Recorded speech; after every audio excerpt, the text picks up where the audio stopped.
welcome back to CoinDesk Live. We are coming to you from the Avalanche Summit in Buenos Aires, Argentina. I'm Jensen Nancy here with my co-host Zach Seward, and over the next 2 days, the Avalanche community will be celebrating Avalanche 9000, a very significant upgrade if you haven't caught on by now. Joining us to unpack what this means for builders is Avalanche CEO Emin Gün. Hello. Hi, nice to be here. Thank you very much for joining us on this occasion. Well, congratulations. The event is very vibrant.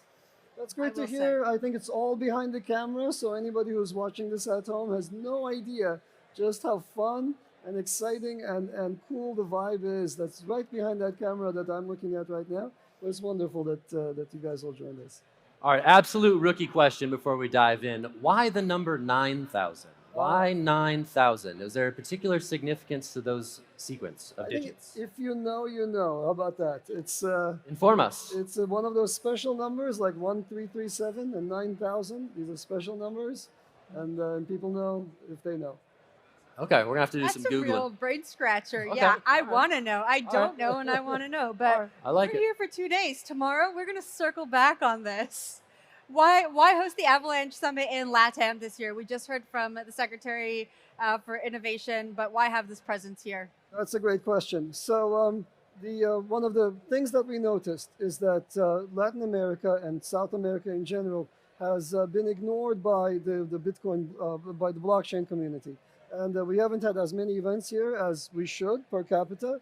And I knew, and we all knew, and we felt deep in our bones that the political circumstances here were furtive for blockchain adoption. Many people here understand loss of value. Many people here understand the need for digital assets. And many people here need vehicles by which they can either invest overseas or allow overseas investment to come into the country. But because it's a little bit hard to get to, it's been ignored for years. And I'm really, really proud that we took the leap. I was actually anxious, I have to be honest about this. I was anxious about what we would find here, whether there would be a receptive audience. And I think, looking at the crowd right now, I think we made exactly the right choice by coming here, because we've encountered such an awesome audience that is so interested in blockchains. So you mentioned sort of necessity being the mother of adoption, actually, in this case, right? So necessity by way of sort of poor economic policy has led a lot of the Argentinian people to adopt some of these technologies.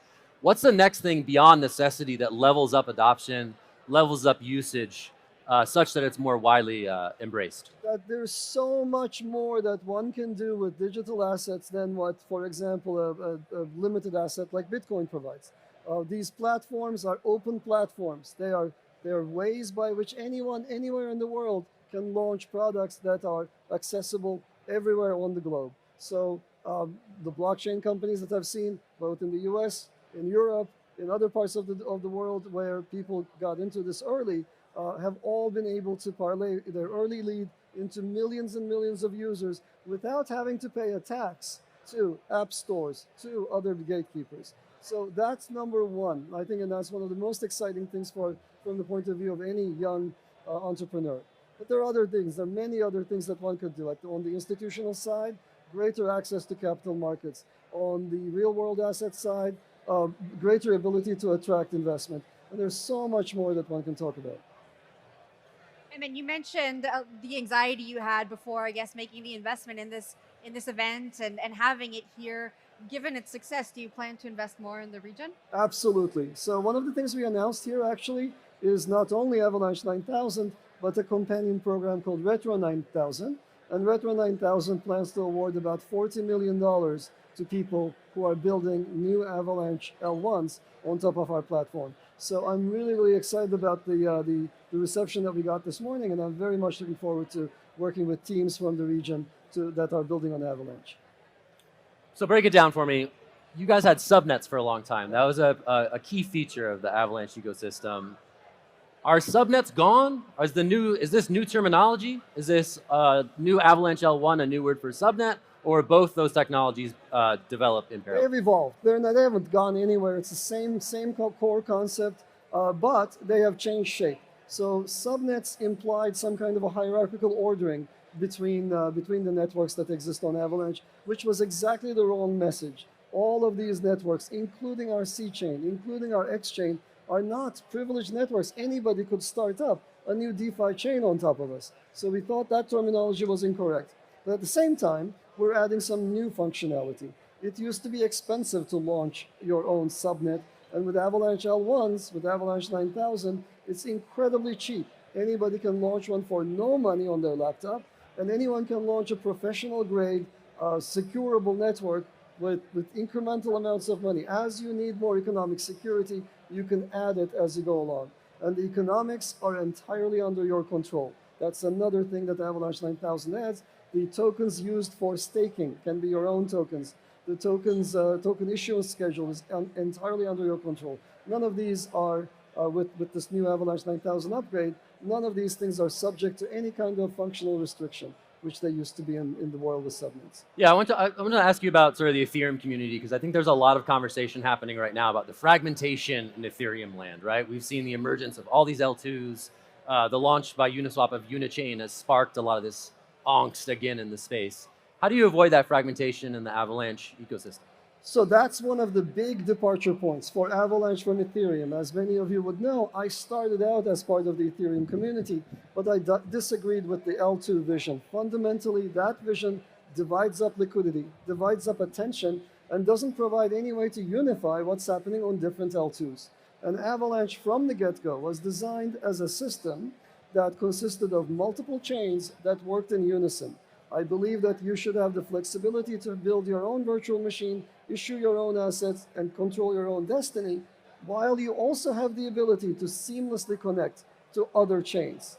And that's where we differ. We provide the glue and the infrastructure so that you can do what you need to do, but also partake in and attach to existing services on other chains. That's a huge point of difference, and I hope that as time goes on, I think we're seeing more and more with the success of games like Off the Grid, with success of other institutionals, etc. on Avalanche, we're seeing that this vision is the right vision for scaling infinitely the blockchain universe. And last question, for the AVAX holders in the room, is there any mechanisms that ensure that value accrues to the AVAX token, to the base layer, whether that direction is up or down?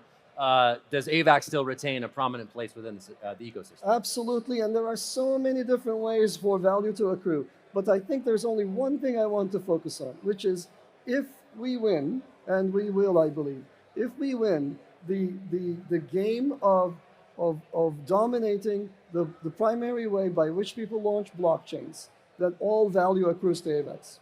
So that's really the sort of the thing to go back to. If you become the dominant player, if you are the Google or if you're the Amazon Web Services of this new universe that's emerging, then value, of course, accrues to the underlying platform. But now, how does it tangibly accrue in the short term? There are many different ways. The services that people rely on, the lending services, the various different DeFi services, etc., they all reside on the C chain, where it still requires AVAX for gas. Many of the new games that are coming online are still using AVAX for gas.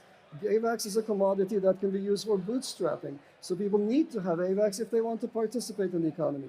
You need AVAX to stake and receive the staking rewards as well. And many other people will need to use AVAX to improve and increase the security of their newly launched blockchains. So there are multiple different ways for value to accrue.